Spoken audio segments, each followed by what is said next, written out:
They made the pact at 25, sprawled across the hood of Jordan's car, watching planes blink through the night sky like they were going somewhere important. If we're both still single at 30, Maya said, tracing a crack in the windshield with her finger.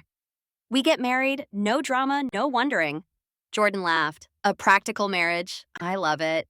They shook on it, half joking, half serious, and called it the 5-year fix, a safety net, a promise that neither of them would end up alone just because life moved faster than love.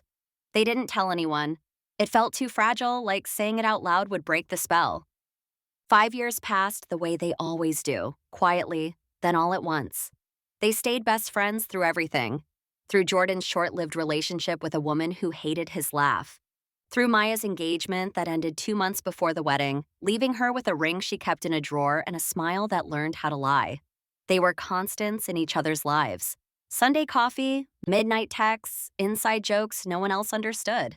And somehow, neither of them ever crossed the line. The night before Maya turned 30, Jordan stood in her kitchen holding a bottle of cheap champagne and a knot in his chest he couldn't untangle. You're quiet, Maya said, setting out 2 glasses. That's not your pre-birthday vibe. Just thinking, he said. She smiled at him, soft, familiar, dangerous. About tomorrow? Yeah, he said. About tomorrow. She hesitated, then reached into her purse. There's something I need to tell you. Jordan already knew. He didn't know how, but his body did. His heart sank before his brain caught up.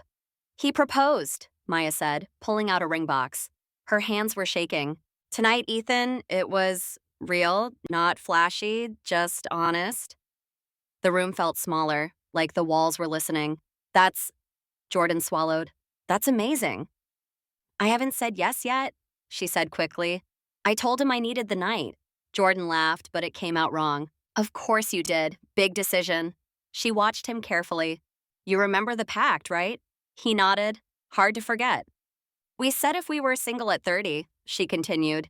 And technically, I still am, but this feels different. It feels right. Jordan stared at the ring, at the future it represented, a future that didn't have him in it. I don't want to lose you, Maya said. No matter what I choose. That did it. Jordan set the champagne down, hands trembling. I can't do this, he said. Do what? Pretend I'm okay, he said. Pretend I haven't been waiting. She froze. Waiting for what? For you, he said, finally looking at her. For us. For the day when it wouldn't be a joke anymore. The silence between them was thick, heavy with all the things he'd never said, all the moments he'd stepped back because he thought there was time. You never said anything, Maya whispered. I know, he said. I thought being your best friend was enough. I thought if it was meant to happen, it would just fall into place. Tears welled in her eyes. Why now? Because tomorrow you turn 30, he said, and if I don't say it tonight, I never will. She sat down slowly, the ring box resting between them like a question neither of them could answer easily. I love you, Jordan said. Not in a pact way, not in a safety net way, in the way that scares me because it means I could lose you.